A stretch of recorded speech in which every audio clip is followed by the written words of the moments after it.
Hello friends, welcome back to my channel. आज मु आपण मान एक super super super fresh blog गोटे नहीं आसी। आपण वीडियो कौन अच्छी आप शेष जाए देखिले निश्चिंत जानीपर। चलतु वीडियो को कंटिन्यू करवा।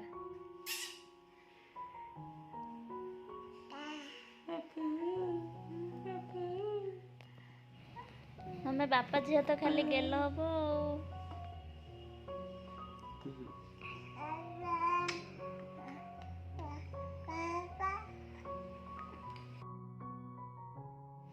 आज आमर आसी पहली भोग। पहली भोग कौन कौन आइटम अच्छे चलते देखा। ये हूँ शाग आठी अच्छे आमर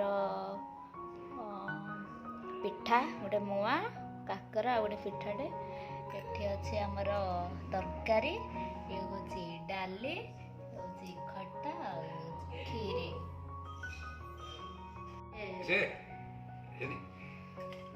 लोकटा डाली इच्छा नहीं एमती पूरा अछन ना पूरा फिट अच्छा डाली खाला बेसी फिट हो कदली पत्र रे पहली भोग खाइबा मंदिर भोग खाइबार मजा ही किसी अलग। क्या पहली भोग या मंदिर भोग भल लगे निश्चित कमेंट रे जणेबे।